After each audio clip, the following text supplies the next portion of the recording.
Aloha. Aloha and good evening. This is Andrew Aloha Live out of Flagstaff, Arizona with coronavirus update live. No, I'm just kidding.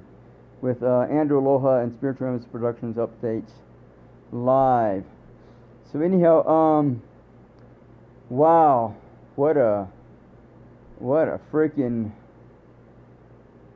zoo. I don't know, what do you want to call it, but this has just been a very topsy-turvy, crazy freaking 2 weeks, 3 weeks, 4 weeks, several weeks, several months. I don't know. It's just out of control. Aloha, Kim. Thanks for stopping by. So anyhow, the first thing I want to talk about is Tom Hanks and his partner. Aloha, Melena. I don't know how you say her name, but I apologize if I missaid it. But anyhow, my heart and love and light goes out to Tom Hanks and his buddy Rita Wilson. They're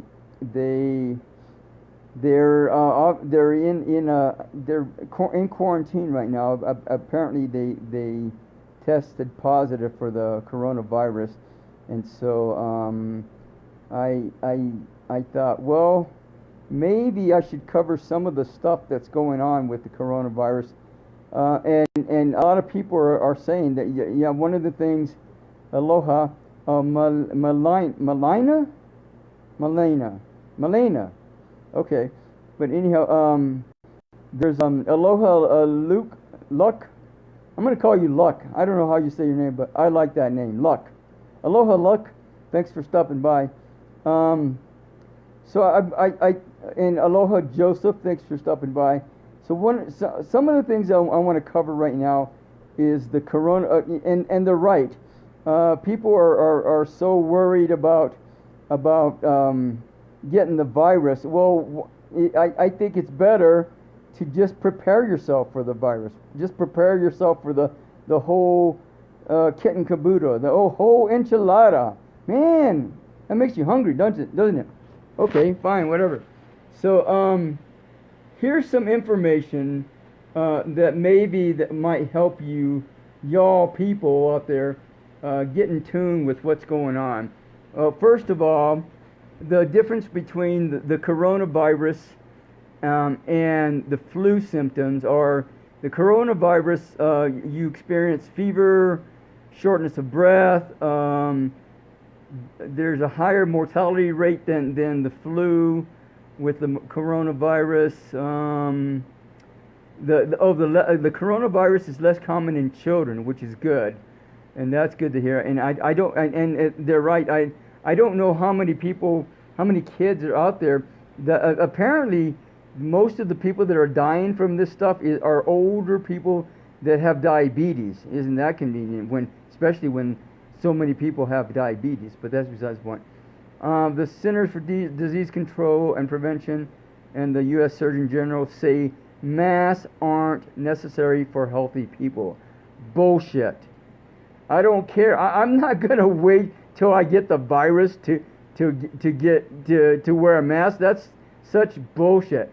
So anyhow, and I'm going to tell you my experience within the last few weeks, within the last few months. I've had some similar symptoms, and I don't know if it was the coronavirus. I haven't been tested for it, but whatever it was, I went through a lot of this stuff, and so maybe I'm already immune to this stuff. I don't know. But one of the things some of the things that I discovered that help with helping overcome not just the flu, but maybe the coronavirus as well, is there's a number of things. Let me see. Gail Thackeray. Here, let me finish the difference between coronavirus symptoms and the flu symptoms. Masks are recommended for patients showing symptoms. Again, bullshit. Throw away masks after one use. I actually wear my mask These masks, I've been wearing them 3 or 4 days in a row, and I don't know if that's good or bad, but mostly I wear them because I got sinusitis, a chronic case of sinusitis, and I have this leakage going on, these drips in my sinuses, and it helps actually to dry out my sinuses some so that the leakage isn't so bad. But anyhow, flu symptoms include fever, feeling feverish and chills, the cough, sore throat, runny nose, stuffy nose, muscle aches, body aches, headaches, fatigue, vomiting and/or diarrhea. So more common in children. But again, those are symptoms for flus. Whereas with the coronavirus, it's more you're talking about fevers, shortness of breath. It's more of a lung type of virus is what it sounds like to me. So with that in mind, let me see if I can find the information from Gail Thackeray is a psychic. She's a Reiki master. She has I think a lot of experience with this type of with healing. I think maybe so maybe it's a good idea. I don't see it, but anyhow, what some of the things that you can do that will help you overcome the coronavirus is number one, stay away from groups and crowds, and it's amazing. Harvard University just closed down its school a few days ago. They're giving students Sunday to move out. Literally, they're kicking everybody off campus. Wow, this is really serious. Today, Donald Trump declared a state of emergency, a national emergency, putting out $50 billion or more to agencies to overcome this whole, and they're declaring this a pandemic. I believe this is probably the first pandemic episode in the history of mankind, in the history of the United States, and so this is pretty serious, folks. And you know, you want to take it seriously, but you don't want to let it run your life. You don't want to let it rule your life, right?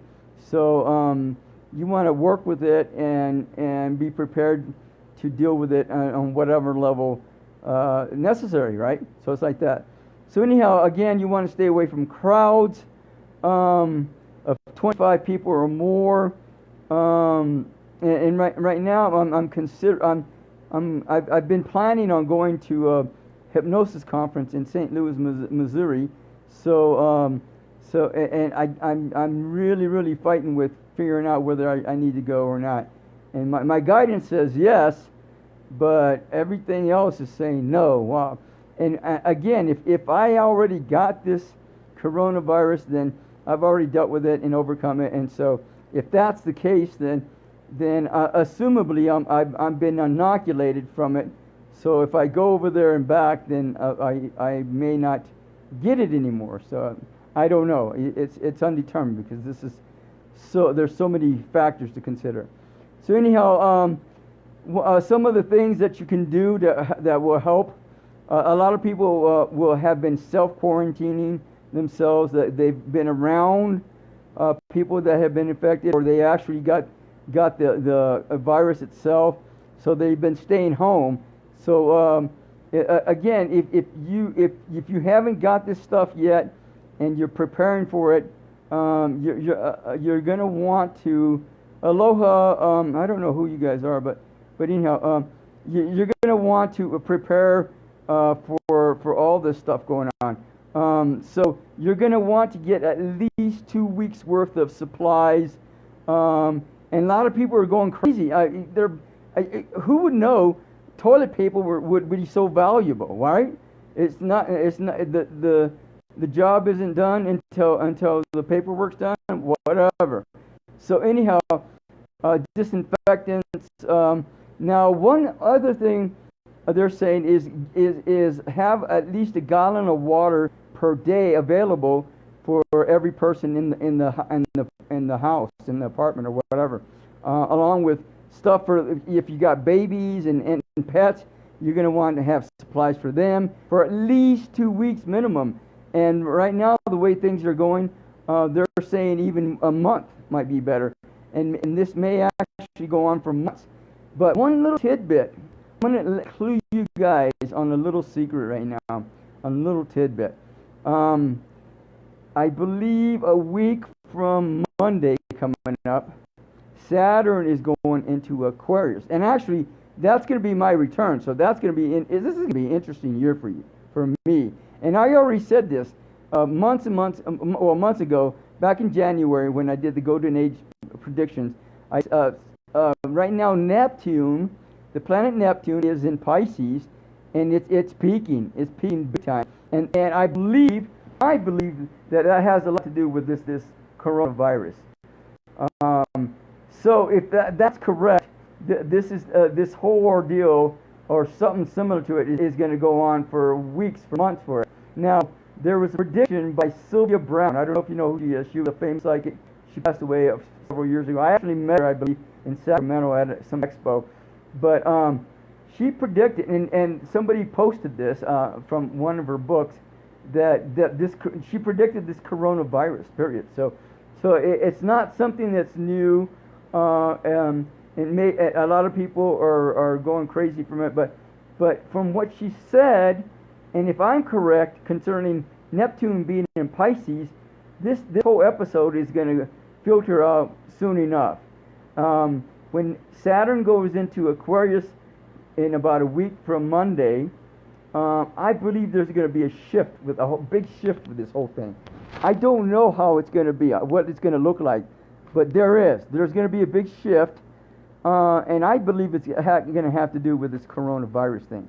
So instead of people dealing with fears concerning moving mountains and major episodes, the fears are going to be concerning socialization. So and right now that's happening. There are schools that are closing down.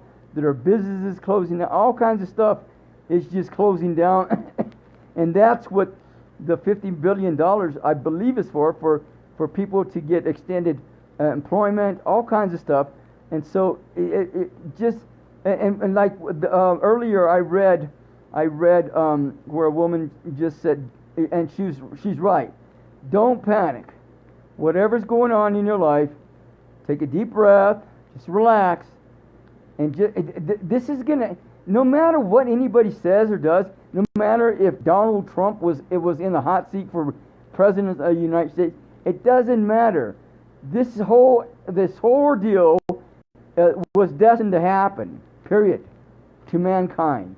Mankind did this to themselves. It wasn't one person. It wasn't one small group of people. All of us had something to do with this whole episode that we're going through right now. So the whole thing is relax and just accept it. Whatever's going on, this is just part of the whole program. But they're at the end of this whole episode, there's going to be some amazing stuff that's going to happen out of this. That's going to come down from this. Some incredible stuff, but it's not going to be for 2 or 3 years at least.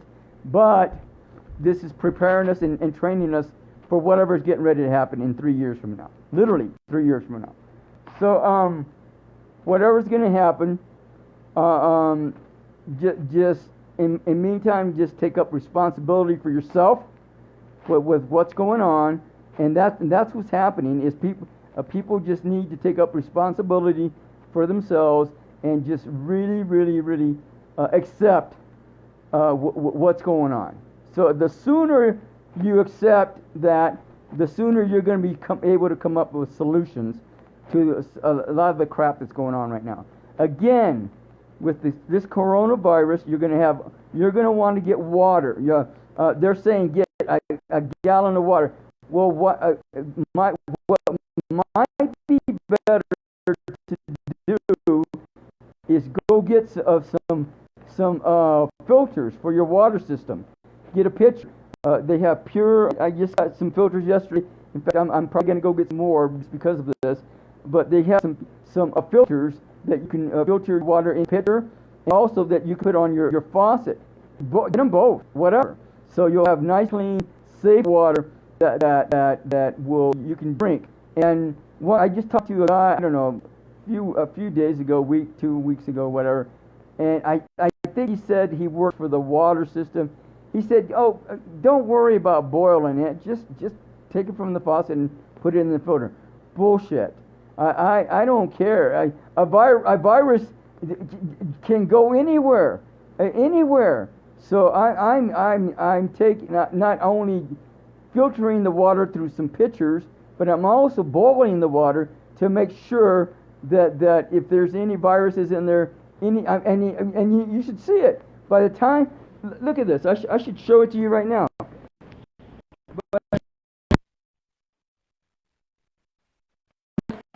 With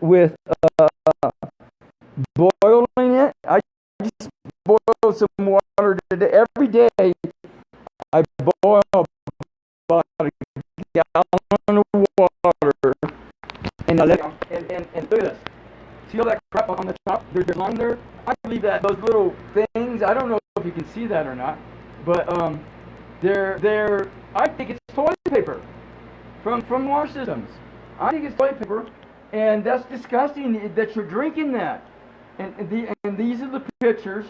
I have. What I'm doing is I'm filtering it through a filter that just kind of half filters the water, and then I'm filtering the water again for lead. This has filters about 99% lead. I believe there's a lot of lead here in the water here in the area, and there's a lot of contaminants here in the area. And so and it's not that I'm being overcautious, because I don't believe I am. When I'm done, I let it cool down, and then I activate it with some activators, and I'll show you what I'm talking about. This is Energy Now. I don't know if you can see it. Energy Now. Revitalized biogenic water. If you go to my website, I have information on that, and you can purchase that through me if you want. spiritualimageproductions.com, and they have water for all kinds of stuff, for menopause, for helping to heal the pancreas, all kinds of stuff, and you can purchase it. And I think it's like $40 a bottle plus shipping and handling. And the more you order because you only pay one price for the shipping and handling up to so many bottles and so on. But anyhow, I add the activator in there and I drink it, and it's nice to be able to drink nice, pure, filtered water that tastes good. I mean, even when you go buy the water from the stores, they have a really shitty taste to them. I mean, it just doesn't taste that great. And the only water that I actually like to drink, get from the store is Krystal. I think it's Krystal, but I don't know. There's some weird stuff going on because I don't see it on the shelves anymore. I don't see anywhere in any store around here. I haven't seen the Krystal water for weeks. I don't know how long. I don't know if they went out of business, what's going on, but there's some weird stuff going on, and I can't find it anymore. That's the only water that I like to buy at the store if I'm going to buy bottled water, right? So like that. But anyhow, in the meantime, I went and got me some filters today. The filters don't work that great, even though they say, well, it's supposed to last like 6 months or whatever. It'll last a month. So I'm trying this new method where I'm filtering out most or most of the contaminants in one pitcher, and then pour it into the other where it filters out the lead, and then hopefully that'll last longer. I don't know. We'll see. In the meantime, let me see. Other stuff that you can do that will help you I believe will help you. And again, I'm not considered a licensed. I'm not considered a physician, a doctor. So I'm just giving you this off the top of my head because again, I went through some bouts of some similar stuff. Maybe it was the same stuff. I don't know, but I'm still alive, and I've been diagnosed with diabetes, so that's a good thing, right? Vicks. You might want to consider going and getting some Vicks, putting it on your chest. I actually put it on my throat, and I put some with some Q-tips in my nose, in my sinuses, so I can breathe better. And I'm wearing this for chronic sinusitis, and yet I was going through this flu stuff several months ago, and I'm still alive. So that's a good thing, right? So otherwise I wouldn't be doing this message to you. Duh, whatever. But let me see.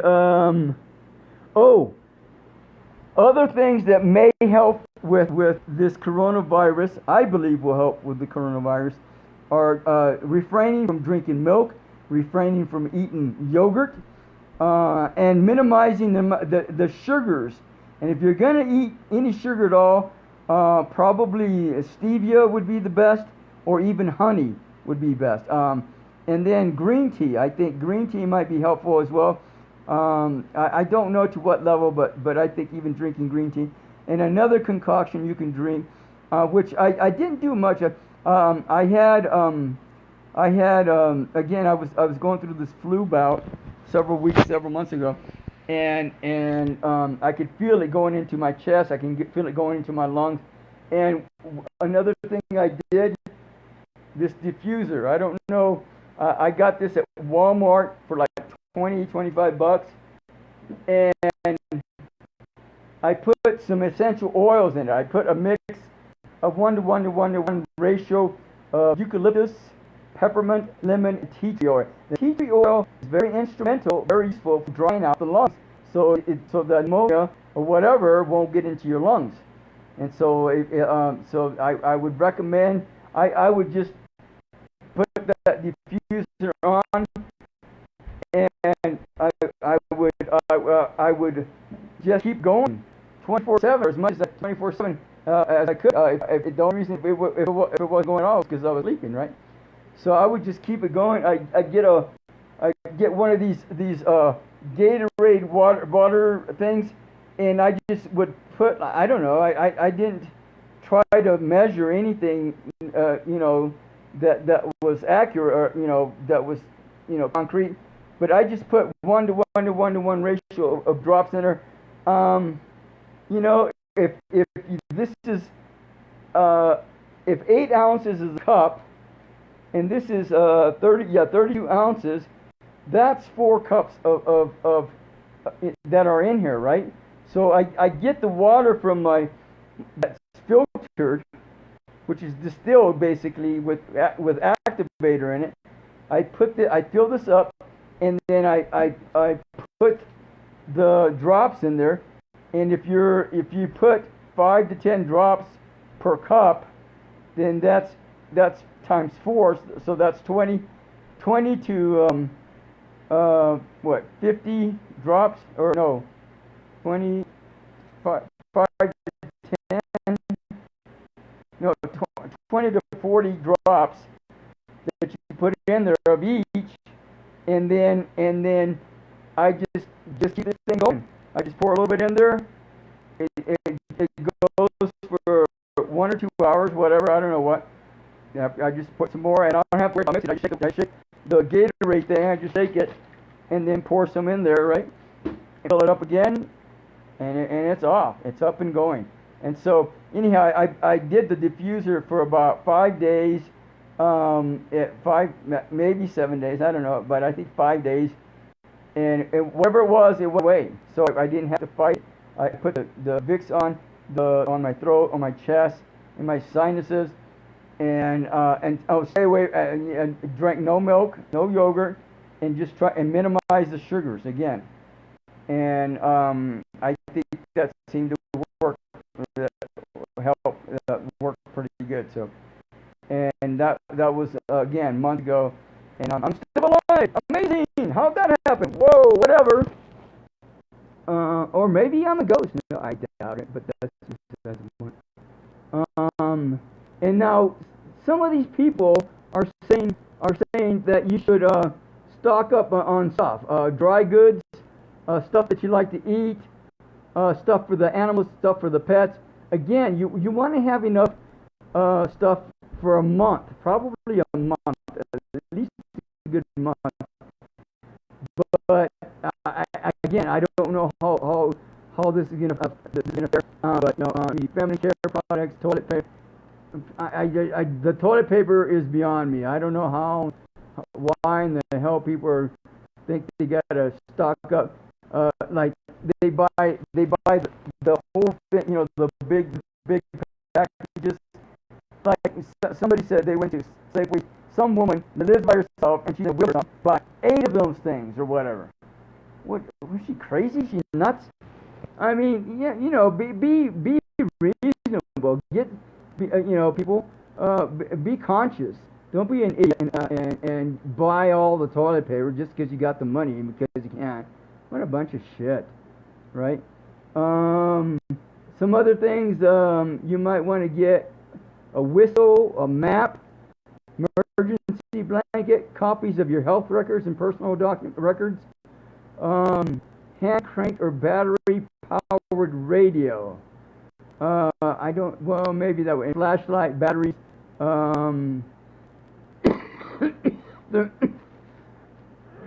thermometer, first aid kit, safety goggles. That might come in handy. Let me see what else. Canned foods, beans, tomatoes, tuna, soup, fruits, grains, rice, oats, pasta, baby food, pet food again.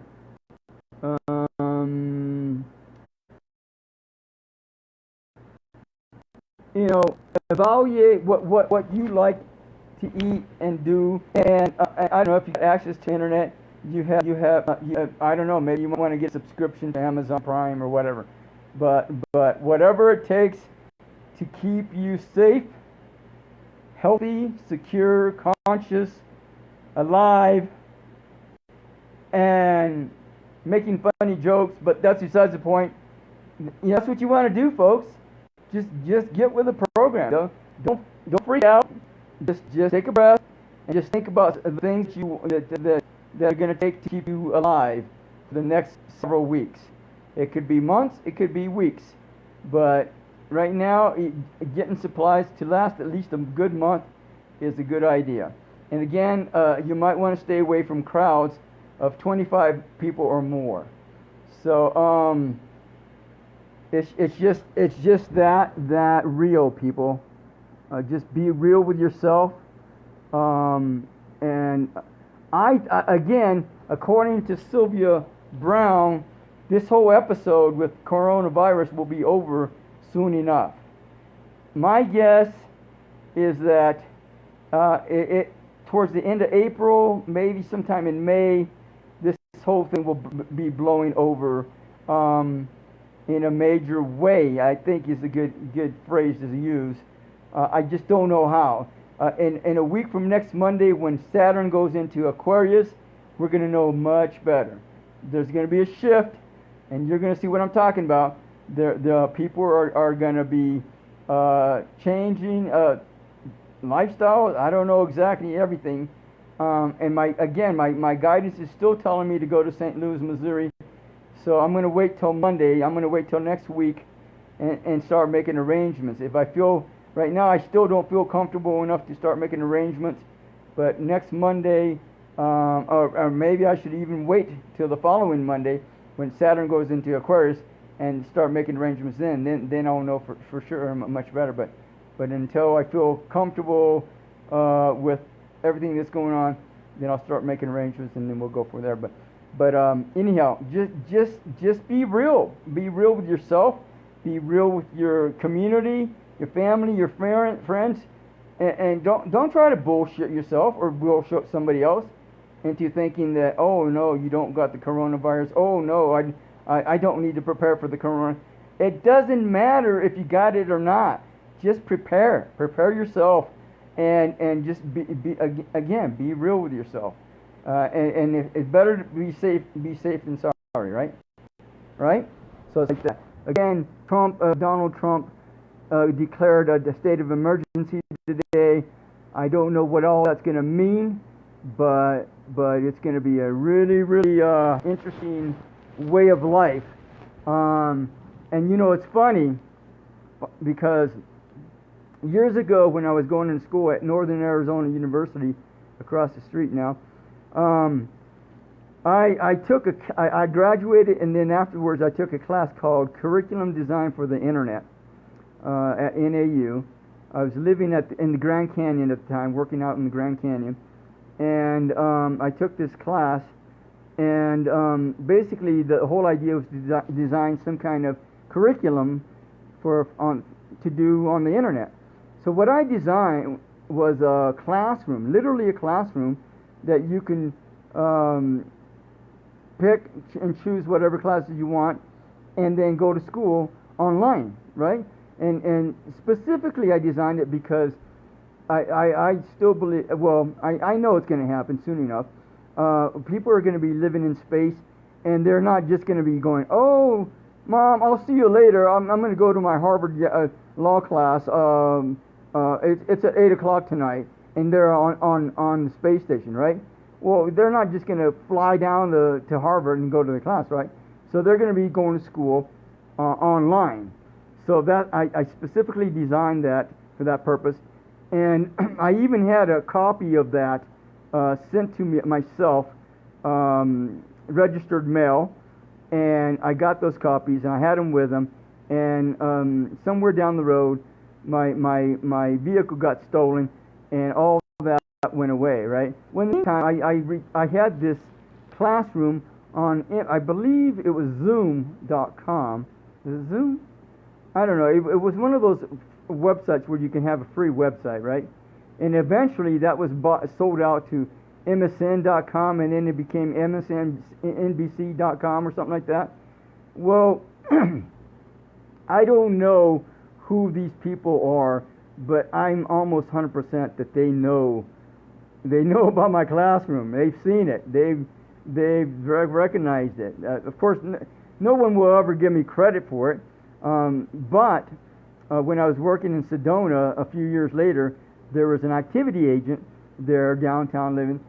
He witnessed the whole thing.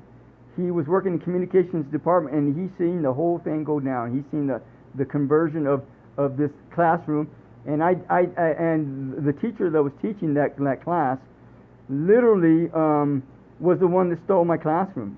He took my classroom and he implemented it. Now, the least he could have done is give me credit, even if I didn't make any money with it. And I would appreciate it at that. But he didn't, which was bullshit. So that was uncool, dishonest, and unprofessional, period, right? So anyhow, I did. I went to NAU.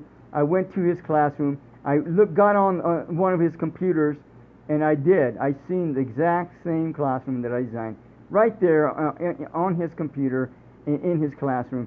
The only difference was there was different colors, different fonts. Everything else was pretty much the same. Exact same classroom that I designed. So anyhow, the point is that now we may be going to that. And that's this classroom that I designed years ago may become very, very popular in some fashion or form or another. So we'll see. But either way, it's real, and now people, they don't have any choice but to take it seriously, right? So it's like that. So I guess we're going to see. So anyhow, I was hoping that this particular update was going to be on my new computer. I was hoping it would. It didn't come today. It didn't come yesterday. Hopefully I think it's going to come on Monday. So the next update that you'll be seeing me do will probably be on my next computer, and it'll be so much nicer than holding this phone to my face, right? Whatever. Well, anyhow, with that in mind, I have, and I think, oh, that's one thing I need to do. But anyhow, I have a group called the Ascended Citizens. Basically, the Ascended Citizens is a group of people that are interested in being conscious about their and aware of themselves, their actions, words, and deeds, and that which is around them.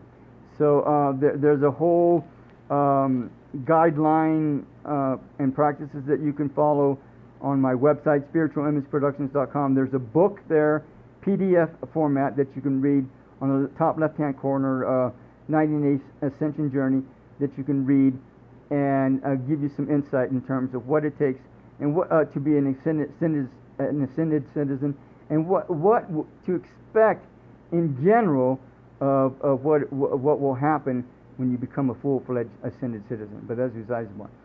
So anyhow, with that in mind, I'm going to establish some ground and do a formal ascended citizen meeting.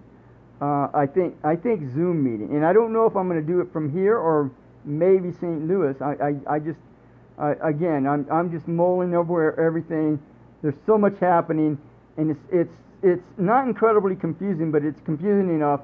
So I'm just taking everything day by day, second by second, and living it and breathing and being in the moment, right? So it's like that. So stay tuned. If you go to Facebook, there's Ascended Citizens group there. I would participate. I would go ahead and become a member of that group. There's a Patreon.com group that I have. You can access that through my website, spiritualimageproductions.com. There's a link to that, and then there's another link of another group. As soon as I know more information and know more accurately what it is that I'm going to do, I know it's going to be a meeting, probably on Zoom, more than likely on Zoom, and people are going to be able to join. And then at that meeting, we're going to be able to discuss and talk about service projects that we can do or we'll be doing in different countries, different states, maybe different countries later on, but for now, definitely not right now. But right, but that's besides what. But anyhow, different states. Everything from mowing the lawn of the little old lady or little old man to doing accounting for small business that can't afford it or whatever. It's going to be like that. I'm not sure exactly all the projects, how they're going to pan out. I've already, years ago in Sedona, I gave this idea, I pitched this idea to my roommate, and she was part of a leadership club or group in Sedona, and they implemented this whole program at I believe one of the Catholic churches there in Sedona. I think 500 people or more showed up to the first gathering, right, in November, and they went out and they did all kinds of landscaping, window cleaning, hair cutting, all kinds of stuff that they did. And then they came back, and several restaurants donated food, and we all had a big meal deal afterwards. Wow, we eat, but that's besides the point. So it was pretty cool, and I think they're still doing it as far as I know. Last I knew they were still doing it. And it's been reorganized, regrouped, and now it's including not only Sedona but Cottonwood and I believe Flagstaff as well.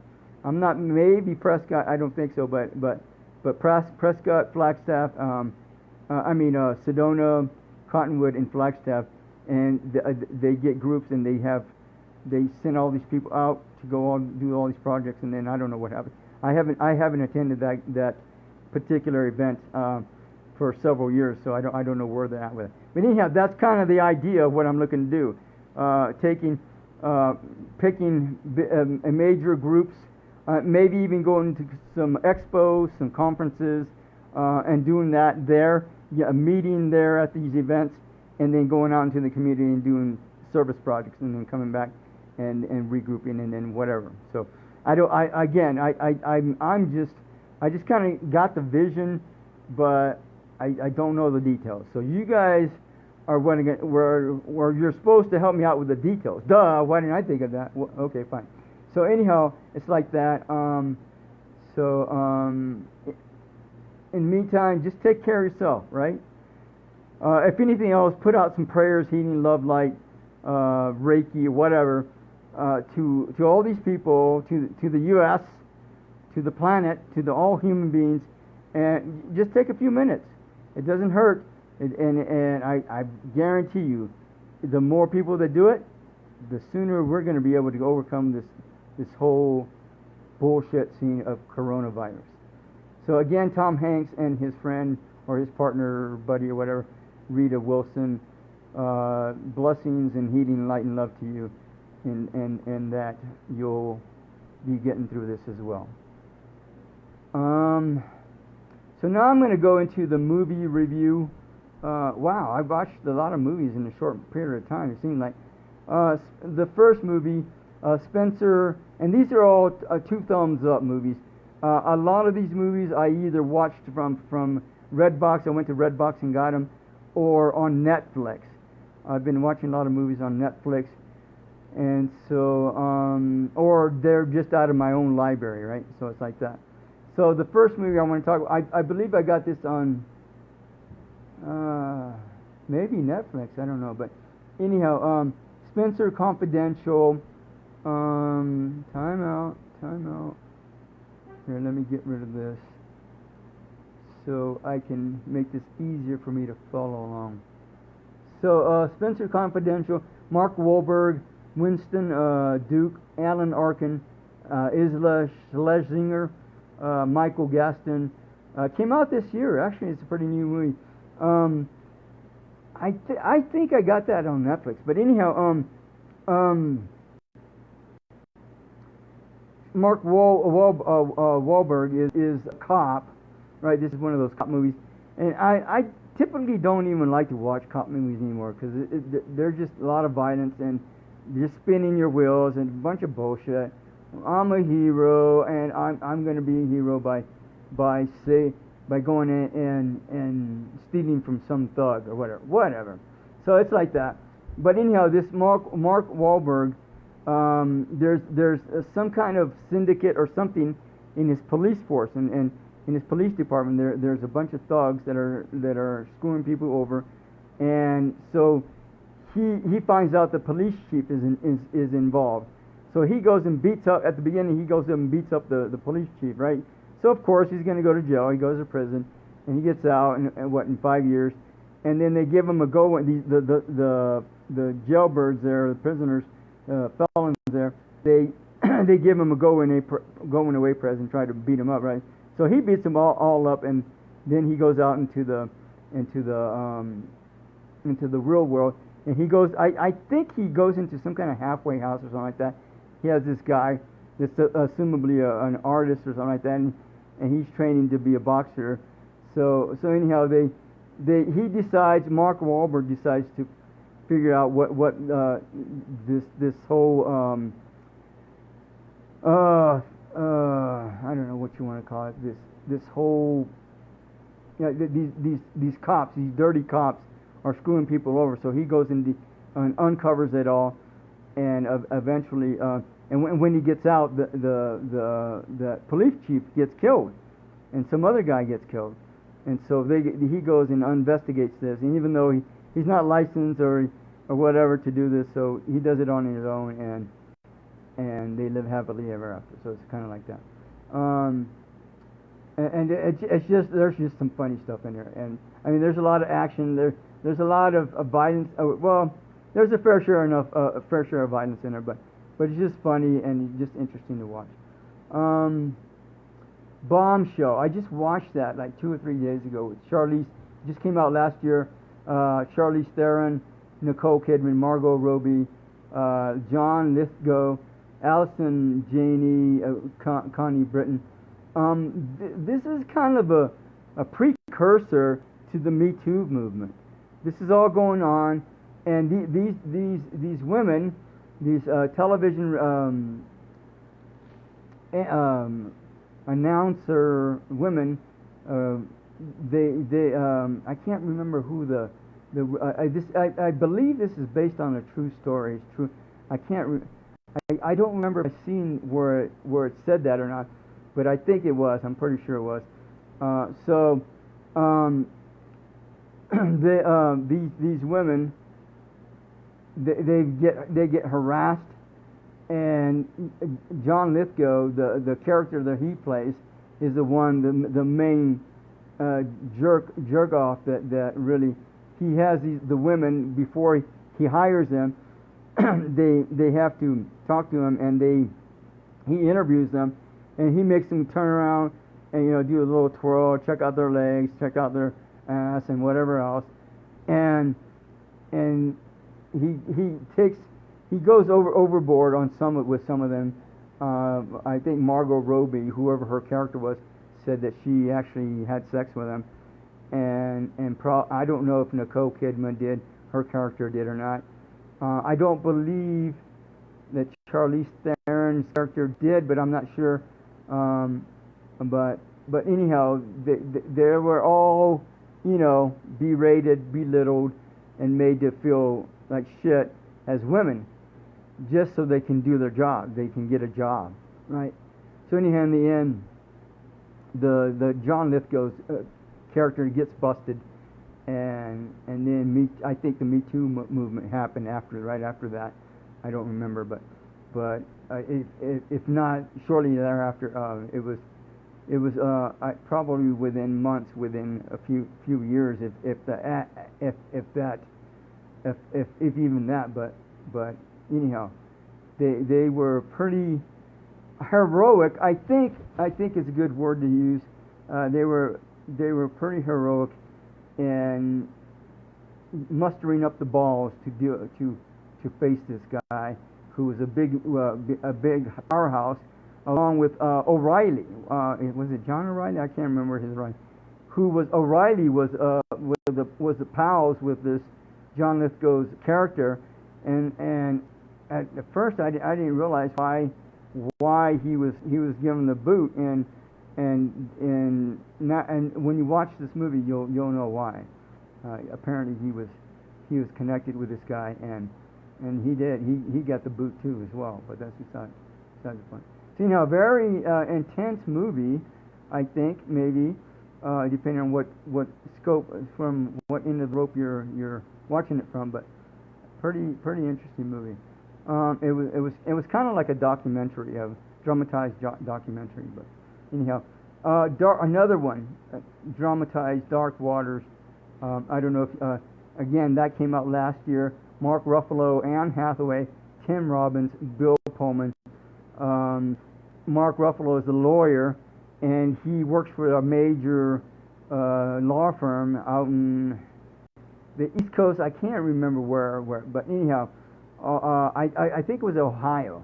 So anyhow, some farmers come into his office and say, hey, his place, into the law firm, and say, hey man, we want you to represent us. He goes, well, I don't represent you guys. I represent the opposing people. DuPont. DuPont is the major corporation there, and he goes, well, I represent DuPont. I can't represent. Well, they go, well, we're friends with your mom. Blah blah blah blah. So he does. He goes out and checks it out, and this farmer, it's just unreal, man, loses 182 cattle from all this toxic stuff, which is what pisses me off about what Trump did. Trump went in and authorized and legalized, changed the environmental rulings so that companies can go out. I believe so that companies can go out and put all their toxic crap, waste everywhere, and so people can die from all this stuff, right? So and my guess, and maybe it's true, maybe it's not, but my guess is that Trump is in bed with DuPont and other similar corporations, which is why he passed all those environmental regulations, which is a bunch of shit. So he basically was giving them the right to murder people.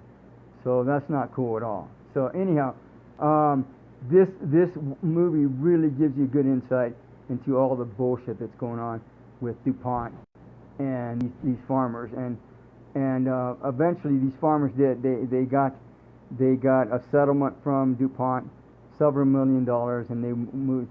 And then there's all these other people, 329 people, I don't remember, but several hundred people that they're still today, even today, are litigating the lawsuits.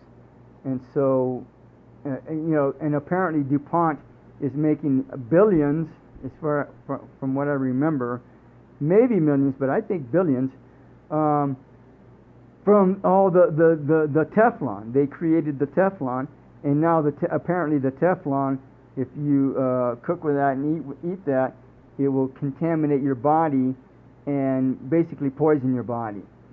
So it's very real. You can go look at the stats. You can go look at all this stuff. You can watch this movie, and it'll give you some direction in terms of where to research if you want to do your own research. But it's pretty wow, intense. Again, intense. It's not violent, but it's intense. Bumblebee. I've already 2018. Steinfeld, John Cena, George Lindbergh Jr., John Ortiz, Jason Drucker. Transformer movie. You gotta love it, right? The special effects. Bumblebee is on his Cybertron planet or whatever, and gets destroyed. So he goes to Earth, and he's there to help protect the Earth and humans, and all of a sudden the villains follow him, and they find him, and they try to destroy him. But guess what? Bumblebee kicks their ass. Oh darn, whatever. So let me see. Dennis Quaid, Sarah Jessica Parker, Thomas Hayden Church, Ellen Page, Smart People. Came out in 2017. Dennis Quaid has he at the beginning he his car gets towed away, so he goes and gets his briefcase right out of the junkyard or whatever that place is called. So anyhow, he goes in there and jumps the fence, and then he has a heart attack or whatever, some kind of episode. So he ends up in the hospital, and they tell him, well, you can't drive for 6 months. So his stepbrother, or his foster brother, I think, comes in, and, well, I'll drive for you. Well, no, you can't because you're just a loser or whatever. So Dennis Quaid, finally comes to his senses, and he goes, okay, fine. So the brother comes in and moves in and is chauffeur for him, and they have all. In the meantime, he gets involved with Sarah Jessica Parker, one of his students from years ago, who's now a doctor treating him, right? So he gets involved with her, blah blah blah, and of course the Ellen Page is the daughter, his Dennis Quaid's daughter, so she gets all jealous, blah blah blah, and so they just go on this date, and all this stuff goes around, and so it's just I want to say a big drama, but it's funny. There's some funny stuff in there, and some interesting. Ellen Page is the daughter, and she's like this bookworm, and she doesn't go out, and she stays home, and she's like this virgin nobody or whatever. She's just studying to go to Stanford or whatever.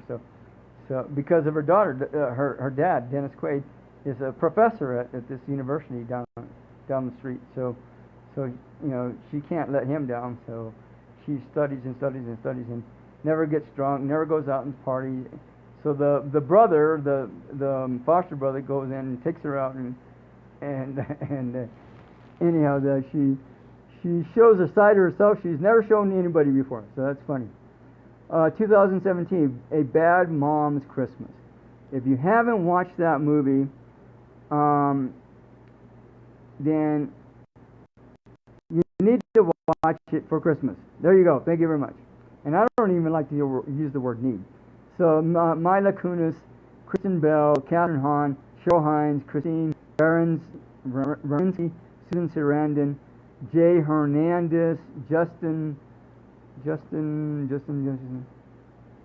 Hartley, Peter Gallagher, Donna Lawrence, MJ Anthony.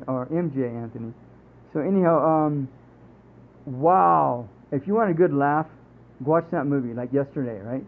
And if you want to wait till Christmas, then watch it during Christmas, because and mom, this is a complex mom complex thing, right? A whole ordeal with moms and daughters. Oh my God! If you're a mom or a daughter, and you want to see some good ways, probably some good ways to change your life so you can get along with your daughter better, and even if you get along with her good, maybe even better. I don't know. Watch this movie. Oh my God! Or maybe you'll realize that you have it much better with your daughter than you thought. Definitely a barrel of laughs. 2010, Life as We Know It. Oh my God, this was a really good movie. 2010, Katherine Hagel, Josh Duhamel, Melissa McCarthy, Josh Lucas, Christina Hendricks, Hayes MacArthur. Wow, this is such fun. This couple who has like these kids and a baby, they hook up Katherine Hagel and Josh Duhamel together, right? And they can't even go out on a date, like one date, because they just cannot get along, right? They're like, forget you, whatever. And so anyhow, they still end up being in their lives, this couple's lives, Christina Hicks and I think Josh Lucas. So anyhow, they make the Katherine Hagel and Josh the godfather and godmother for their kid, their latest kid, right? Or their only kid, I guess. They only had one kid. So anyhow, they live in a nice house. The couple, Josh he's the lawyer and he makes plenty of money. And so they end up in an accident and they get killed. And the daughter, luckily the daughter is not with them and she doesn't get killed. So of course, in their will, they give the daughter to Katherine Hagel and Josh, right? So they end up moving into the house, and eventually, they have a hard time at first, and then finally they say screw it. So they personalize the house. They're trying to live the lives that they think the prior couple there would have lived, and then they figure out, well, no, that's their lifestyle, that's not ours. So they take the house and personalize it and decorate it the way they want it for themselves, and then their life gets a lot easier, right? And then they figure out that they're in love with each other, so they whoop it up one night. They go out, and of course they wake up next to each other the next morning, right? So anyhow, it's a whole Josh is he's a sports director. He directs, the cameras and all that. So he gets a job in Phoenix. And at first he's not going to take it, but of course Katherine Hagel, she opens her big mouth, blah blah blah. You're going to take it, and so finally he goes, okay, fine, I'm going to take it. So because he gets all pissed off at her, so he takes it, and then they at the end they end up together anyhow, and take care of the little girl. So and I mean there's some laughs in there that are pretty funny. 2008, Ghost of Girlfriends Past. Now that's oh, and by the way, the movie I just talked about, Life as We Know It, for couples that want to, people that want to learn what it takes to take care of a kid, maybe that's a good movie.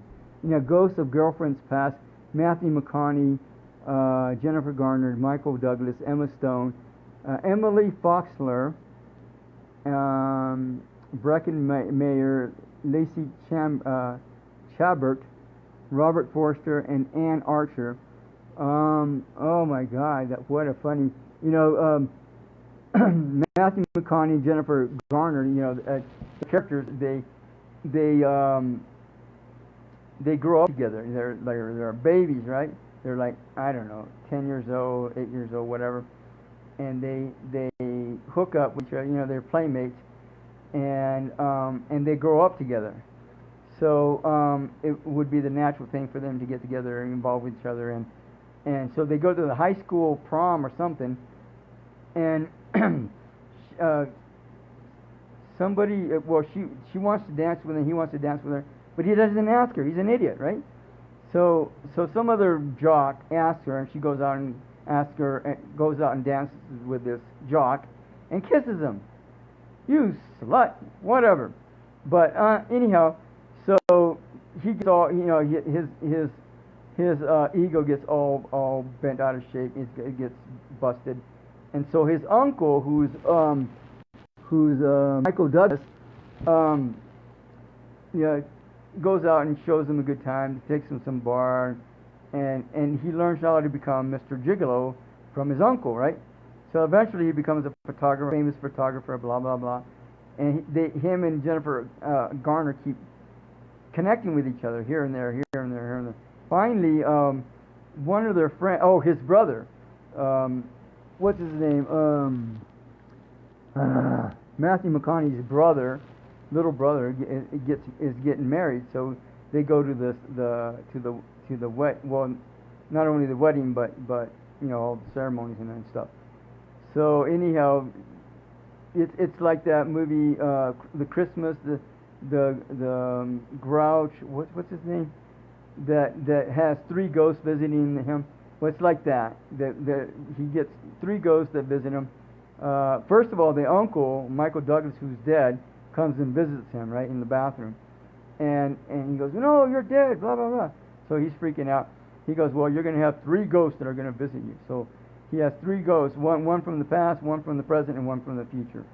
And so they all visit him, and of course by the end of the movie, he gets his head out of his butt and figures out what's real, what's real in life and what's not.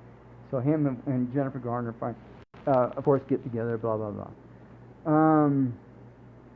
And that came out in 2008. 2008, Hancock with Will Smith, Charlize Theron, Jason Bateman, Jay Head, Eddie Marsan. Oh my God, what a funny movie. For you guys that want to learn how to pick up on a woman, that's probably a good movie for you to watch.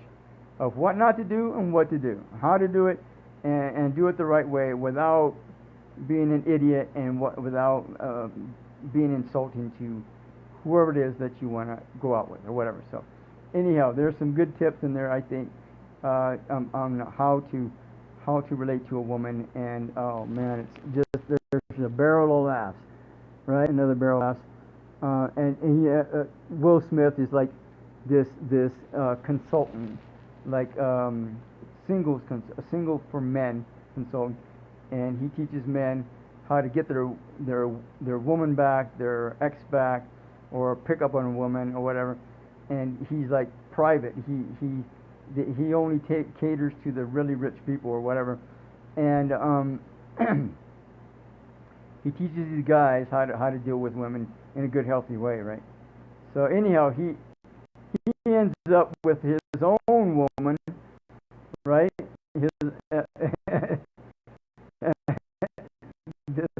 This other woman that he hooks up with. What's her name?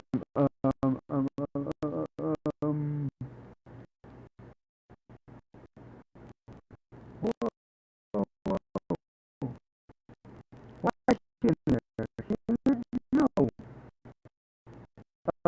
What's her name? What is this? No. What's her name is in this? Mendes? Hang on. I don't know if I want to do this or not, but time out. Well, I don't know why I got the wrong people in there.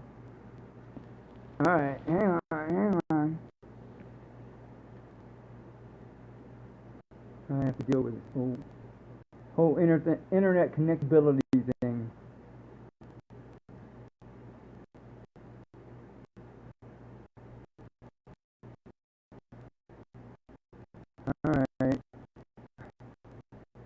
Well, for some reason I got rumpled there. I don't know why. Anytime now, like yesterday.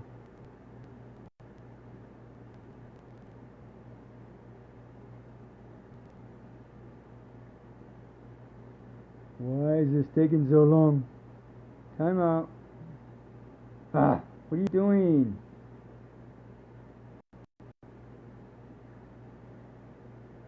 Well, my computer. This is one of the reasons I'm getting a new computer. Hopefully, on Monday, because this computer is so slow, slower than molasses, right? All right. I can't. I want to say Mendez. I don't know why I can't remember her name, but oh come on! Yesterday. Ah.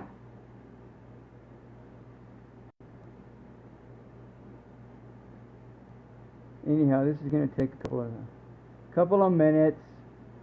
Just relax, chill out, grab a beer, grab some peanuts. Okay, here we go. Let's see if this is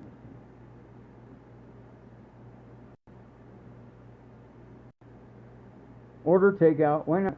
Right? Come on. It's on, right? For some reason, this is not.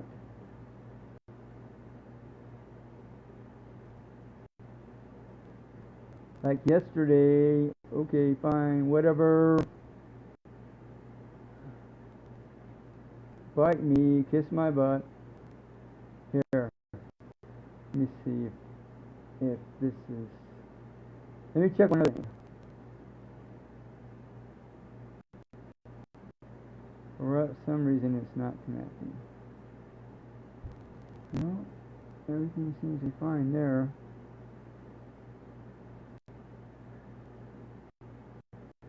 I don't know why it's not connecting. Wait, what are you doing?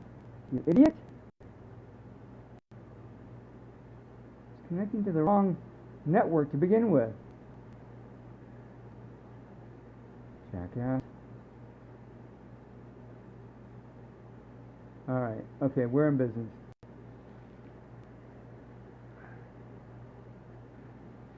I just gotta look this up for a second.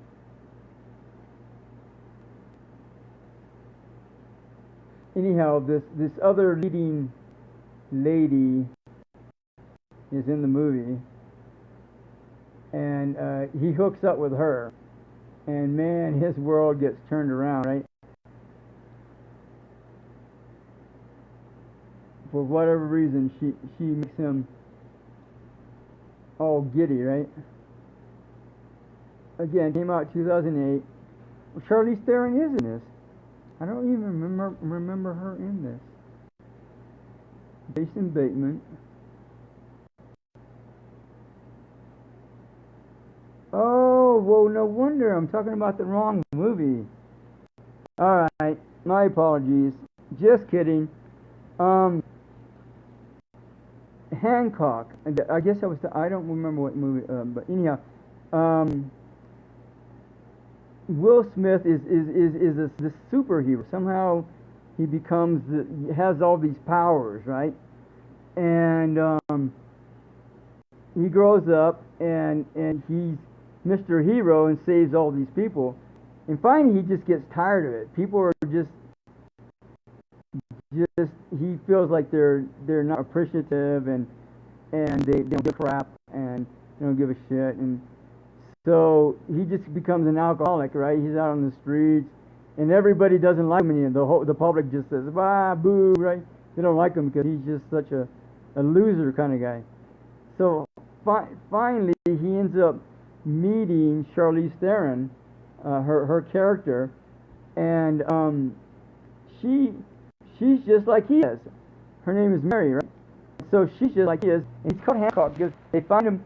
Somebody finds him and they take him to the hospital, and they go, well, put John Hancock on this form, whatever. I don't know how this happened, but anyhow, so he writes John Hancock, so they call him John Hancock because he doesn't know what his name is. So anyhow, Charlize Theron is another one. She's from the same lineage of people that he is. They're some kind of a lineage of people. I don't remember how they put it forth, but anyhow, it was kind of funny. There's a lot of funny stuff in there, and apparently they somehow somewhere down the road, they're lovers, they're partners, and several years ago, several hundred years ago or whatever, something happens, and so they separate, and they don't see each other anymore, and they separate because if they get together, then somebody's always trying to kill Charlize, right, her character. So anyhow, they figure it out, and at the end, I think at the end they end up together, and or no, I take it back. I think they do end up apart. I don't know. It was I don't know, 3 weeks ago that I watched it or whatever. So it was a very interesting, very funny movie. You'll get some good laughs, I'm sure of it.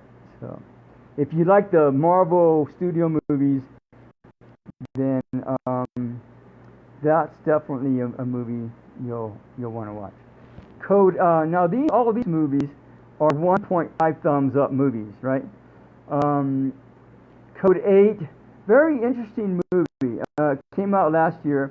Roby Amell, Stephen Amell, Sung Kang, Carrie Matchett, Greg Brick, Kyla Kane. Very interesting movie in terms of. I'm not sure how realistic it will be in terms of what our future will be like, but I think it has a very, very close resemblance. They use drones to monitor the territory, all the territories and properties and stuff. They have all these drones, and they have all these people. Again, these people with superpowers. One person can cut through metal really good. One person can lift up a whole car. I mean, it's kind of like that. And so they have all these restrictions for code 8. I think they're code 8 people or whatever. So they have to literally register and get a license for their powers. Who knew, right? Oh, whatever. But anyhow, they're like freaks, and they treat them like freaks.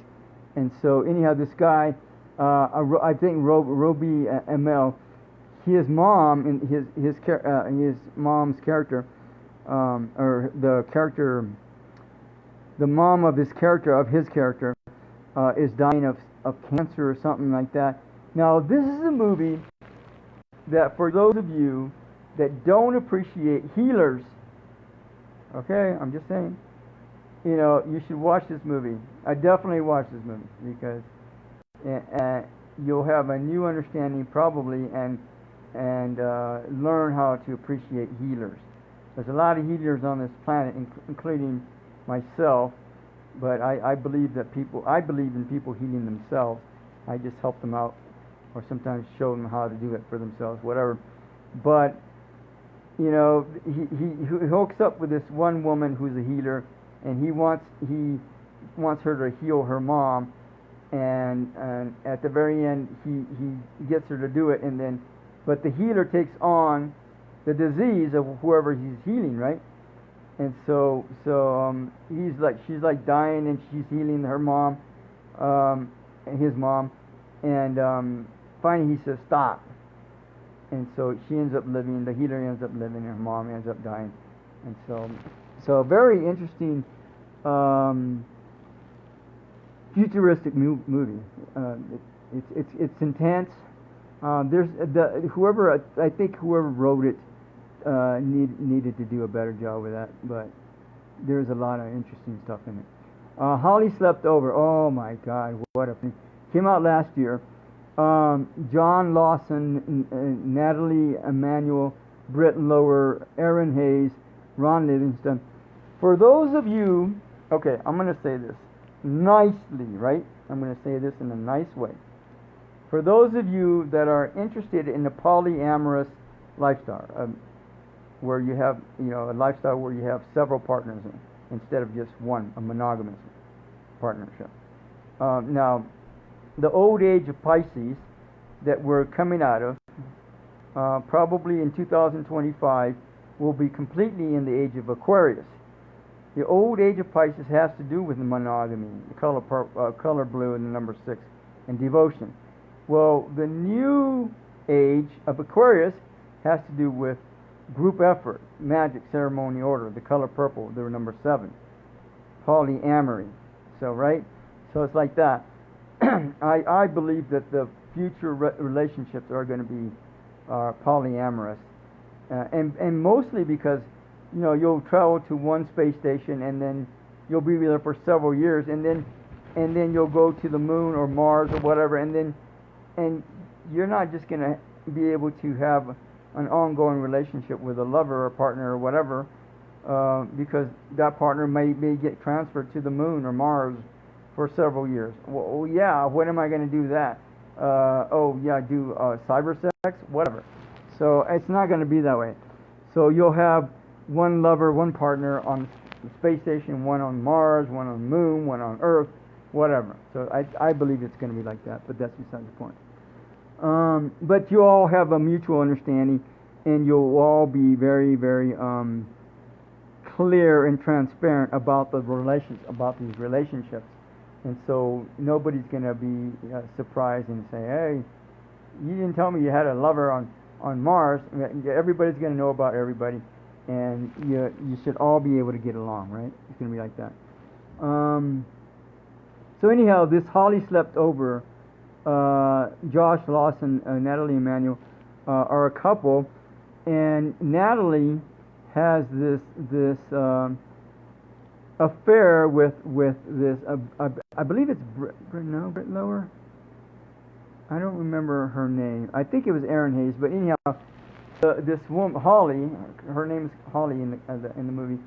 She has a relationship with her in college, and so anyhow, she comes over. She hasn't visited her for years, and blah blah blah. She's got her own business going on, and they get high, right? They don't want to smoke, so they make some brownies, and oh my God, pretty funny. And so they end up having this threesome, and they discover all these emotions and feelings about each other, and so very interesting movie on about polyamory. To all the boys, P.S. I love you. That's a movie. Lana Condor, Noah Centineo, Janelle Parrish, Anna Cathcart, Andrew Batchelor. Came out last year. This girl, and I believe they're making another movie out of that. But anyhow, P.S. I still love you. Oh wait! Time out. I gotta look this one up. I think this was a different movie that I was thinking about. I still love you. I think it is a movie that I'm thinking about, but I don't know. I'm going to double check.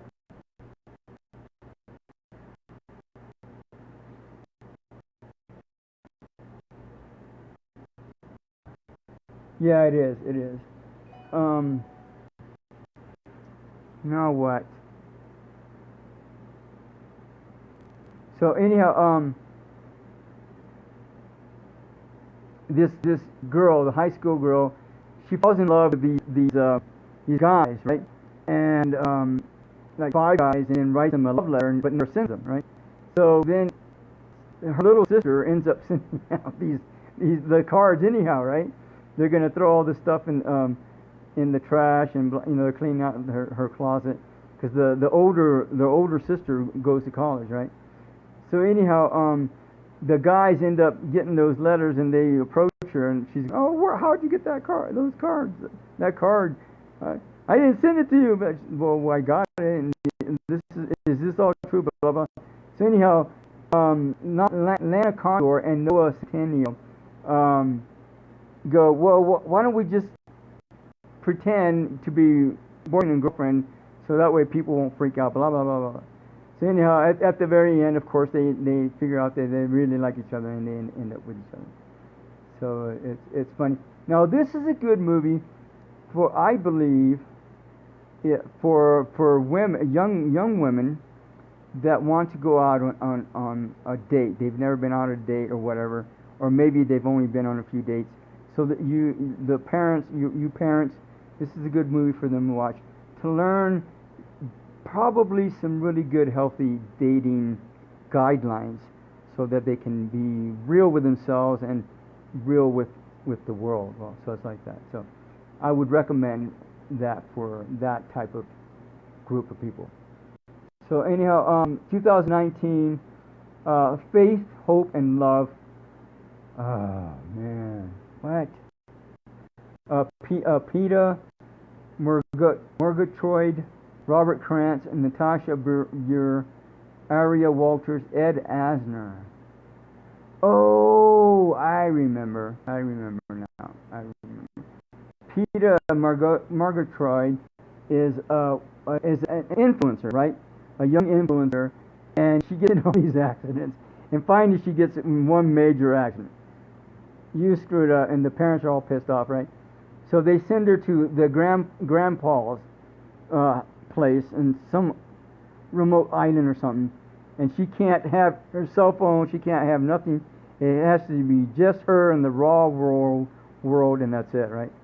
So she learns how to design her own line of stuff, and so she of course some guy has to be there. She gets involved with blah blah blah, and then the company that she's working for, you know, they don't like her because she's a total like bitch, right?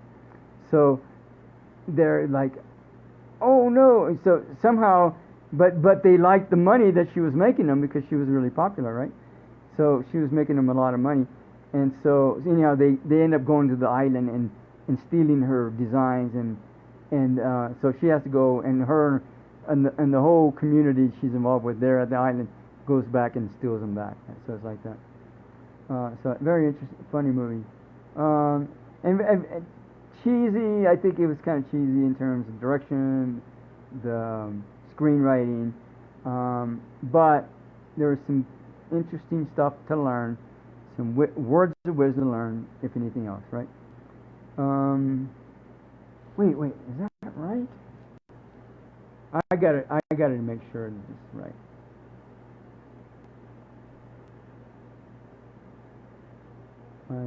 I may be wrong about that. I might have to go back and redo this.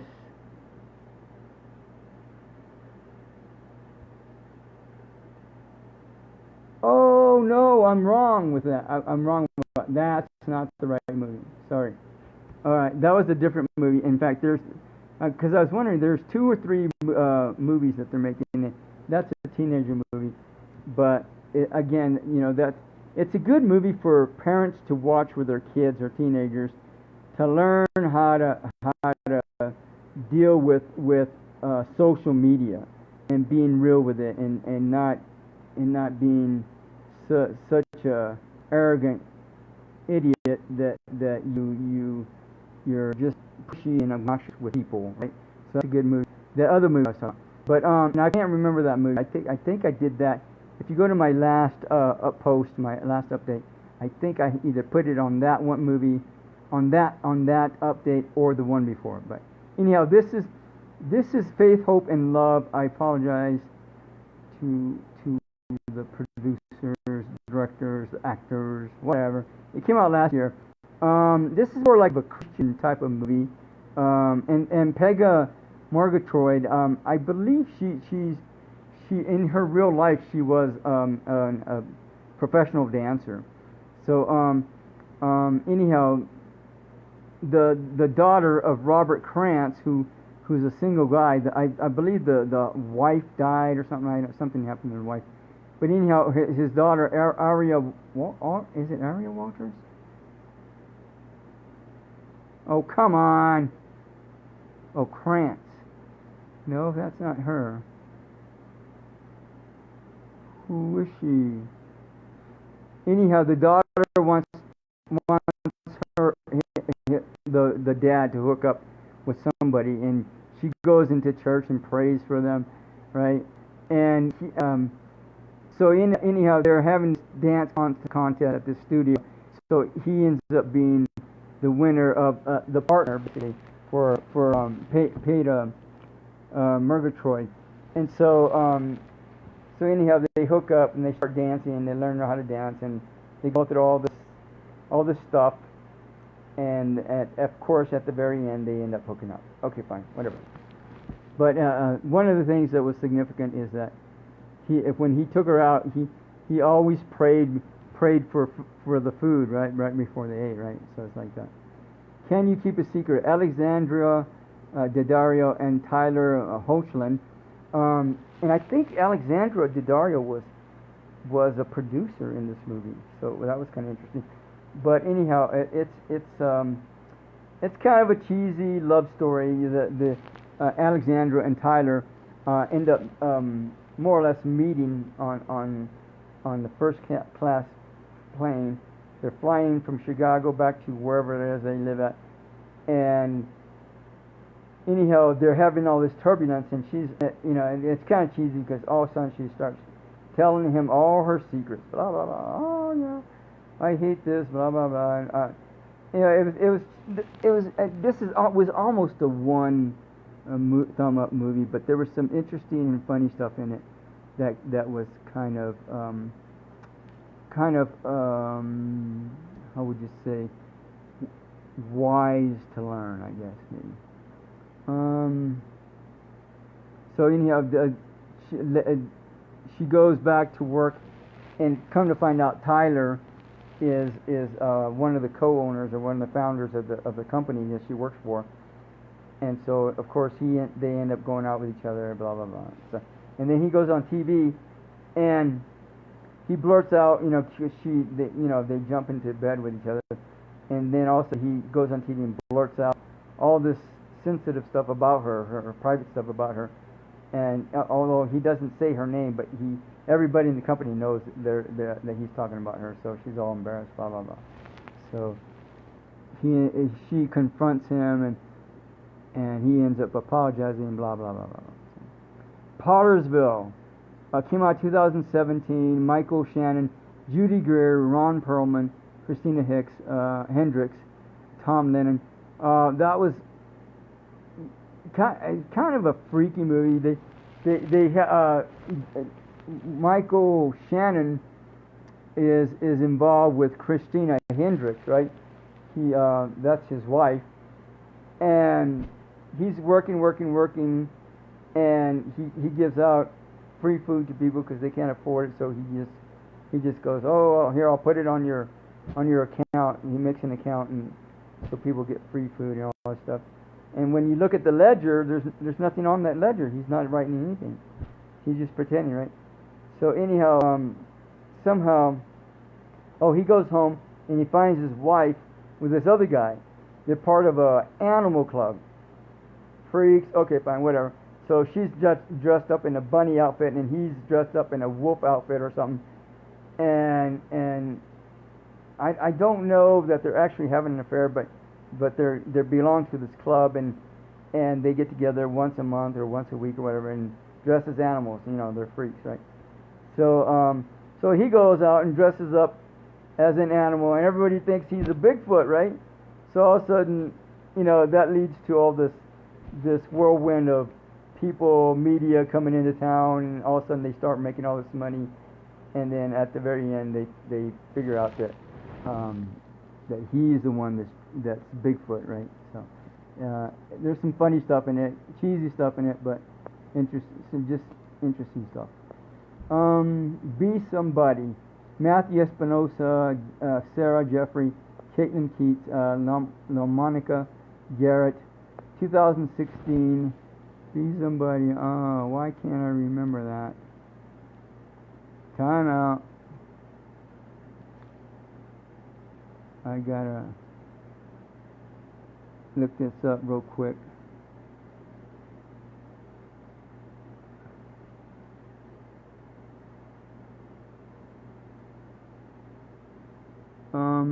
Oh yeah. Now this was kind of a fun movie. especially if you're if you got teenagers, kids. Matthew Espinosa, his character is called Jordan J. He's like this rock star musician, right? He's like a young, like 17, 18-year-old kid, and he's got the world in front of him, right? All these fans, thousands and thousands and maybe millions of fans or whatever. So he's on a tour, and somehow he gets stuck. He misses the boat and ends up in the city, and all of a sudden these girls are chasing him around because they recognize him. Oh no, come on! They're chasing him around, and the girl Sarah Jeffrey, Emily Lowe, who's the character's name, goes up and she's out getting gas. She works for a pizza delivery. She's delivering pizza and getting gas. He goes, save me, get me out of here, blah blah blah. So anyhow, they end up spending like a whole week or a couple of days with each other. I can't remember, but anyhow, then they go out and do all this stuff, and they experience stuff they've never experienced or haven't experienced in a long time with each other, right? So, of course, they don't actually get romantically involved, but they hang out with each other, and so they become. Oh, at the very end, I believe, if I remember right, he takes her to her prom, and he shows up in a limo, right? Because they finally figure out that he finally goes back to his people, and it goes back on tour, and then he comes back for the prom. So he's all happy about that. Blah blah blah. So let me see. Be somebody. Krystal. Now. I started to almost give that movie a 1. It came out 2016. Rosario Dawson, Nick Robinson, Jacob Lattimore, Grant Gustin, Tip Harris, William H. Macy, and his wife Felicity Huffman, Kathy Bates, William Feichtner. This Rosario, her character is an addict, a drug addict, sex addict. She's a hooker or whatever. From time to time, and anyhow, she goes to these meetings, and this guy Nick Robinson, he has this some kind of condition with his lungs or something. I don't know what, but he ends up in the hospital, and somehow they get hooked up with each other. He has this episode. He starts going into this I don't know what withdrawals or whatever. Some kind of what do I want to say? What's the word? Anyhow, he goes into this episode, and she's there, so they take him to the hospital, and she goes with him. She takes him to the hospital, and he gets to know her, and all of a sudden he falls in love with her, blah, blah, blah. And she has a kid that's almost his age, and the boyfriend or husband is on restraining order because he almost kills her or something, I don't know what. But anyhow, at the very end, he finally figures out that she's got a life beyond, because she's a lot older than he is, so he needs to move on with his life as a teenager instead of as a full-fledged grown man, right? So it's like that. Sleeping with other people: Allison Brie, Jason Sudeikis, Amanda Peet, Adam Brody. Now that's a very interesting movie, very funny. 2015, came out 2015. Allison Brie and Jason Sudeikis are in college, right? And at the very beginning, she's like trying to get back into her boyfriend's dorm room, and he's locked her out, blah blah blah. And then the security comes. So Jason Sudeikis says, "Well, here, come on into my room." And so they end up getting involved with each other, and they were like first time lovers for each other. They were virgins, I guess, or maybe, I don't know what. But anyhow, they ended up getting involved with each other, and then they split up and moved on, right? So eventually, somehow they end up getting together, and they're at this sex addict meeting, right? So they end up hooking up there. Now, one thing that I think was very interesting, and that maybe, especially young lovers or young people that want to go out with other people, maybe they need to create a safe word, because at the end of the sex addict meeting, Jason and Allison end up going out, but they go, well, because otherwise they'd want to jump each other's bones, and they don't want to hurt each other, because they've been involved in so many dysfunctional relationships. They don't want the relationship between each other to be dysfunctional too. So they create a safe word, right? I don't know, Cracker Jacks or whatever. So for younger people in this day and age, I believe that's probably a good idea for y'all to do as well, is to create a safe word, so that way you don't overstep your boundaries with each other. Cracker Jack, Lincoln Fox, whatever. If you're saying something that's rude, or saying something that's sexual, that's out of bounds, then you can say the safe words, and then you can shift direction into something that's healthier and better or more comfortable or whatever.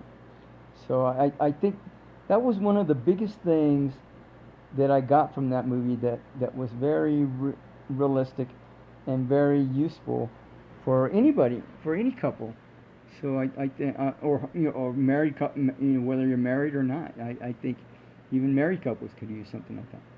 So 2015, Wild Oats. Oh, Shirley MacLaine, Jessica Lange, Demi Moore, Billy Connolly, Santiago Segura, Howard Hessman, Matt Walsh, Jay Hayden, Rebecca DaCosta.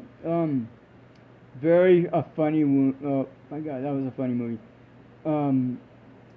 Jessica or Shirley MacLaine's husband, I believe, dies, and so at the very end, or at the very beginning, they go and do his will, and she inherits. He has a life insurance policy for her, right? Waiting $50,000. Well, somehow the insurance company sends her a life insurance policy for $50 million instead. Oh darn, right? So they go and cash the check, put it in her account, and say, "Let's go to her friend Jessica Lange," right?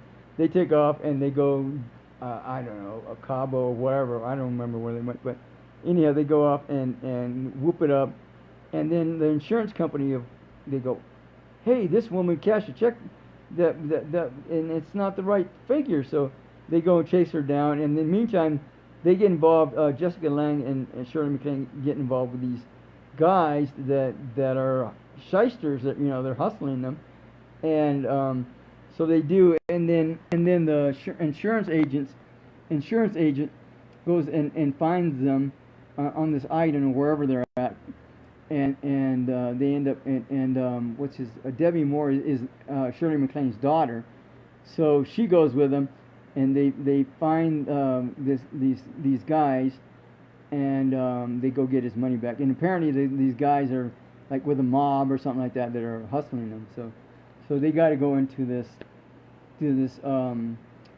military style of hacienda that's guarded by all these guards, and so they go in and they get their money back. So it's a hoot. It's funny. Hit and Run, 2012. Kristen Bell, Dax Shepard, Tom Arnold, Christian Chenoweth, Michael Rosenbaum, Bradley Cooper, Joy Bryant, Beau Bridges, Jason Bateman. Oh my God, that was kind of a funny movie. Now that movie had some really interesting cars in there.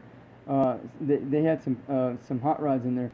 So anyhow, Christian Bale and Dax Shepard at the beginning, they're involved with each other, boy.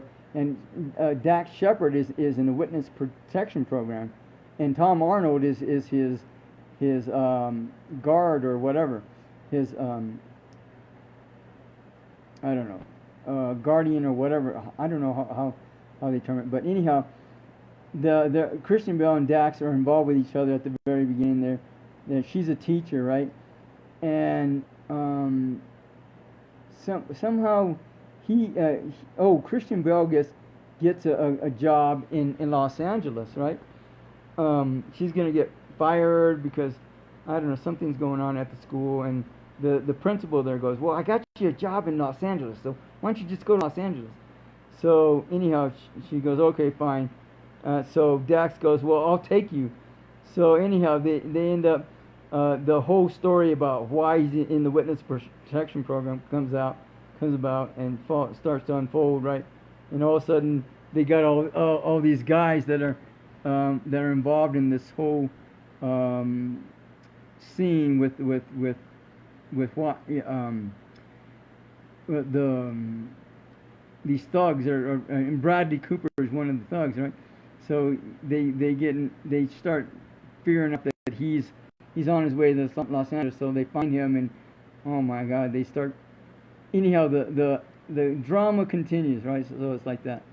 But it's funny. There's action, and of course there's some stupidity in there, but that's because that's get him to the Greek.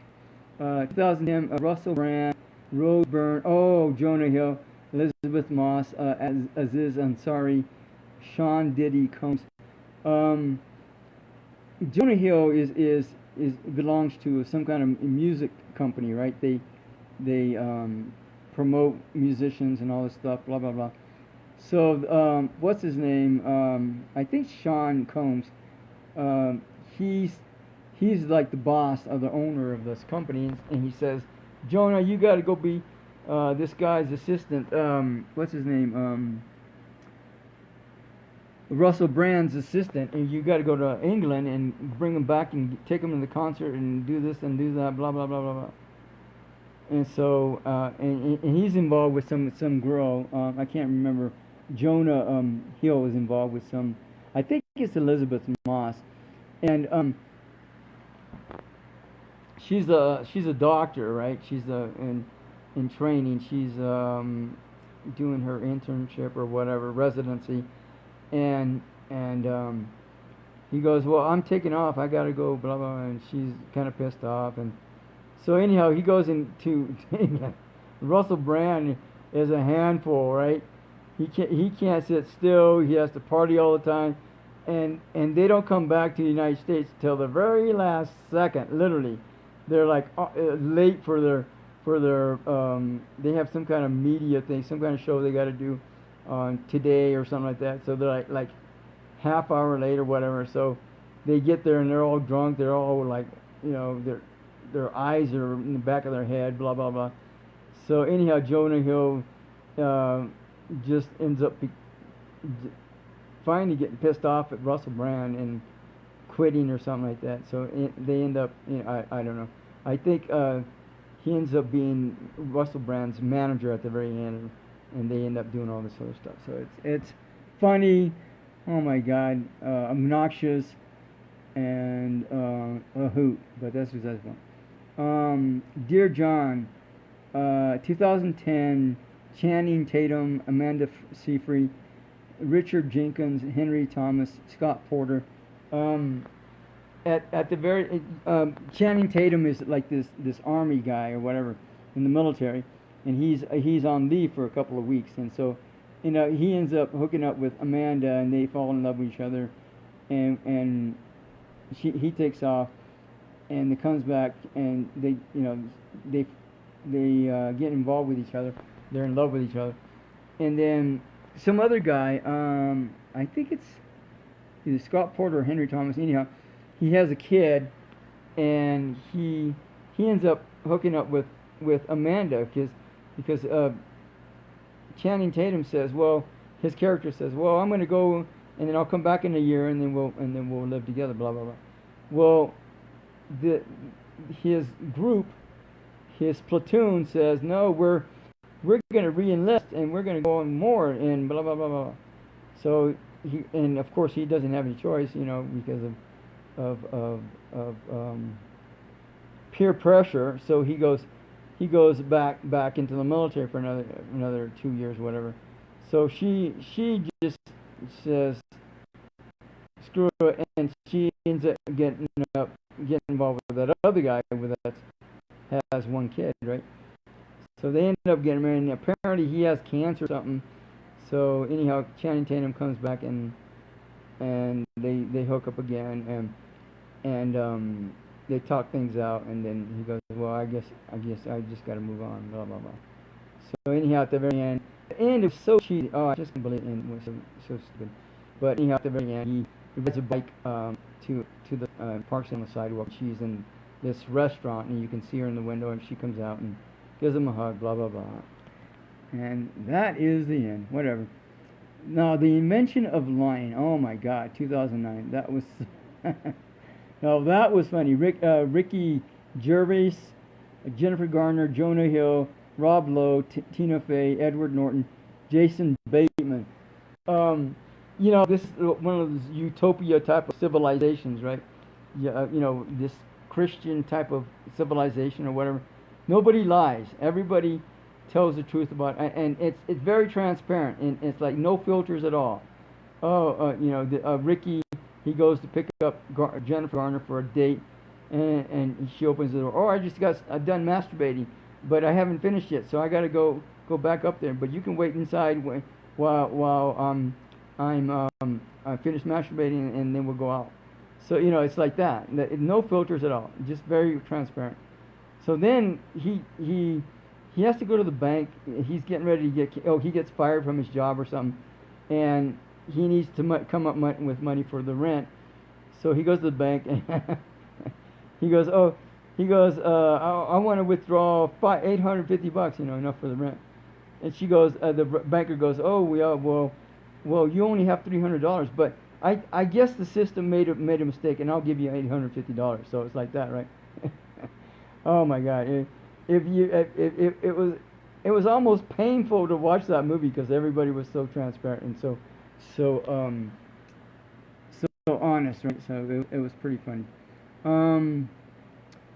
He's and of course Ricky ends up with Jennifer Garner in the very end, because she at the beginning she thinks she's going, yo, you're not good for me, you're overweight, blah blah blah, and she ends up hooking up with Rob Lowe instead, who's this manager of this place where she works at, right?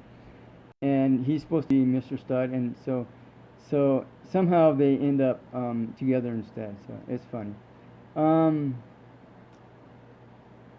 He's just not that into you. 2009, Ben Affleck, Jennifer Aniston, Drew Barrymore, Scarlett Johansson. Is that right? That can't be right. All right, time out. I got to check this out.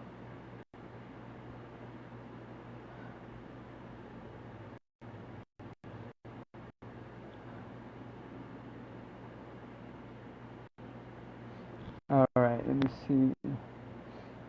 Yeah, that's that girl.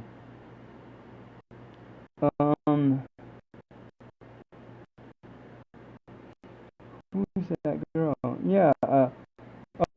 I guess I didn't put her down. Jennifer Goodwin, Bradley Cooper, Sergeant Hansen, Chris Christopherson, Justin Long. That had a pretty good amount of celebrities there. But anyhow, all star cast, I think.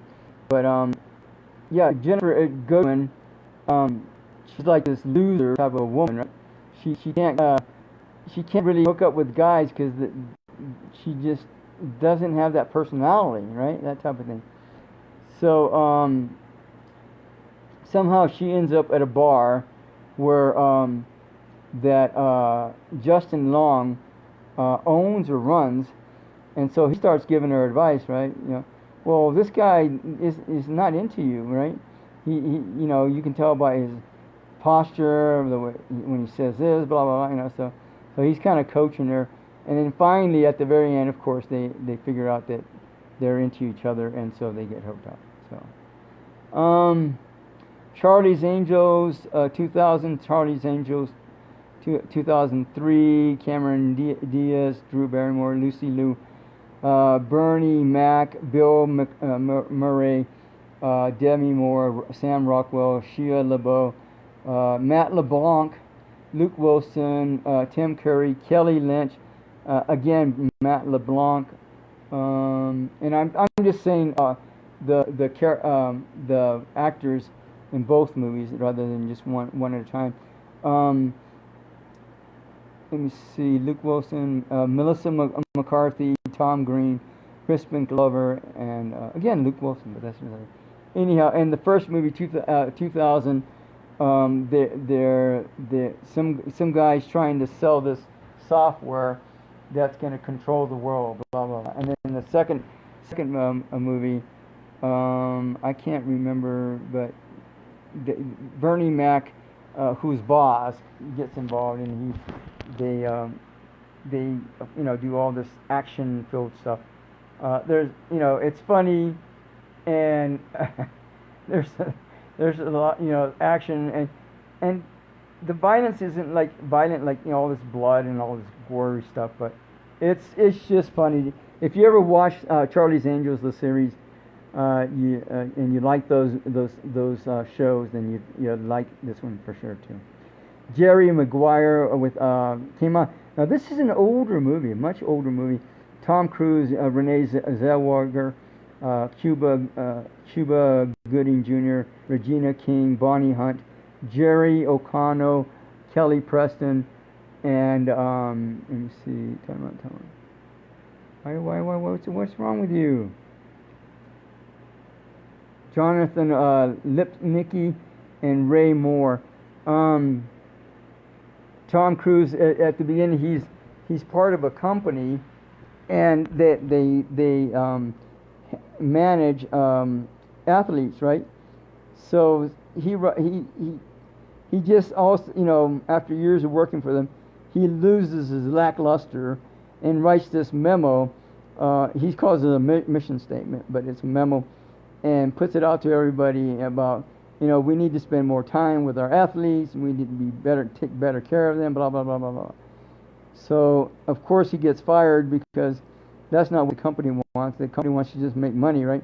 So he's like losing focus of what it really means to be a athlete manager, an agent, and so anyhow he gets fired, and then what's her name? Renee Zellweger. She follows him. He goes, well, I'm going to go form my own company, blah blah blah. And if anybody wants to follow me, come with me now. So she, of course, walks out on the company, and they end up doing. He ends up making all these calls, and finally he gets two athletes that will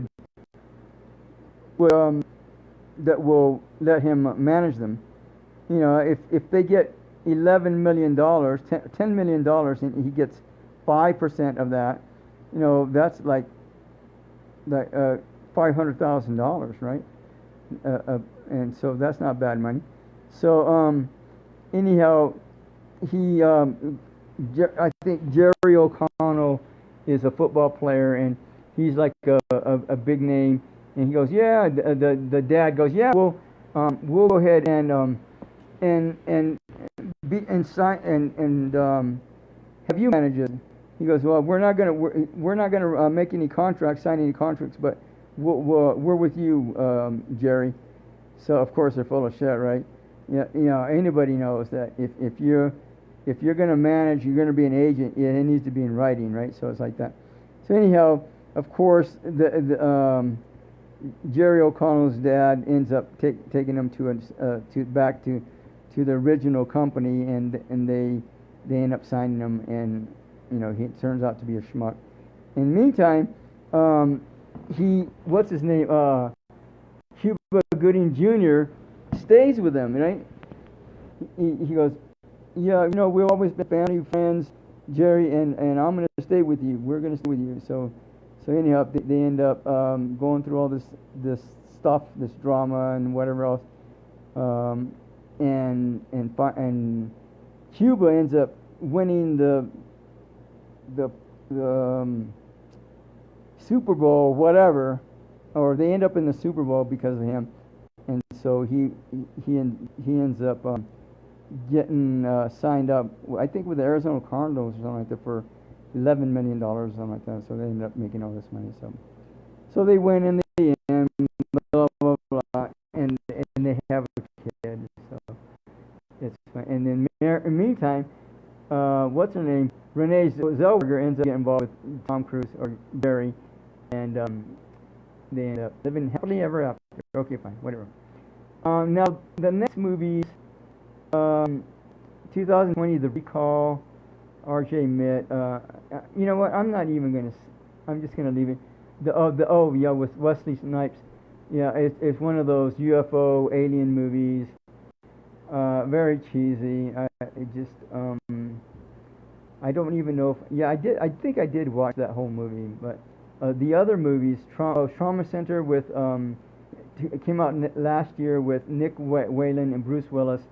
One of those cop movies. Again, lame. The Art of Self-Defense. I think that movie came out 2018. Jesse Eisenberg, Alessandro Nivola, Imogen Poots. Came out 2018. It's so lame. I didn't even watch all of it. And then last thing he wanted, Anne Hathaway, Ben Affleck, Rosie Perez, William Dafoe, came out this year, and about this journalist that goes out and I don't think it was based on a true story, but goes out and tries to get the story, the script, the direction, and even the plot. I think were just all so cheesy, so shitty. I don't even know that I watched the rest of that movie. I don't think I did. Maybe I did, but I think I did. But it was just so cheesy. Definitely a 1. So anyhow, that's my story. I'm sticking to it. Thanks all of y'all for stopping by. And again, just be well. Take care of you, right? Do you. If anything else, put out some prayers, do some meditations, and whatever else. Have a God-Goddess weekend. Be the love that you are, always have been, and always will be. Aloha. Well,